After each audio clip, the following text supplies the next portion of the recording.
On a envie que notre réussite en fait se voit clairement dans les yeux des gens. C'est comme si on intégrait en fait les gens à notre réussite.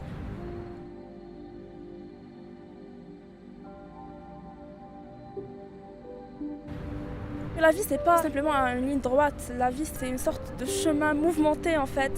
Et c'est justement ça qui n'apparaît pas sur les réseaux sociaux. Les réseaux sociaux ils donnent cette impression de facilité, d'accessibilité en fait. Au sens où ça oriente en fait notre vision de l'ambition, notre vision du succès, notre vision de l'échec.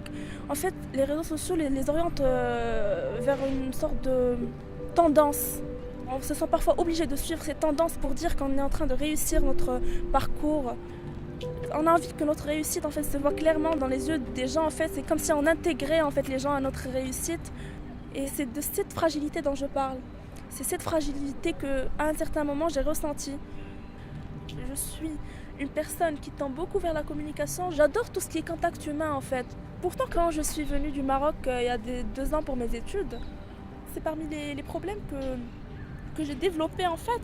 Et j'étais là en France, je faisais plus de nouvelles connaissances, j'allais pas vers les gens, mais pourtant j'étais toujours encore plus active sur mes réseaux sociaux. Je regardais plus les gens dans les yeux, j'étais vraiment dans ma bulle.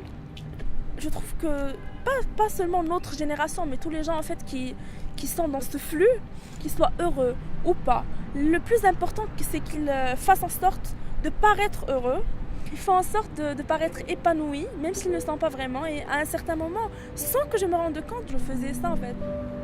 Finalement, je crois que la seule chose qu'on doit se mettre en tête, qu'il faut quand même savoir trouver un équilibre, savoir doser en fait son accès. Et il faut qu'on reprenne goût à la communication humaine, à l'interaction humaine, réelle, qu'on sorte un peu du virtuel.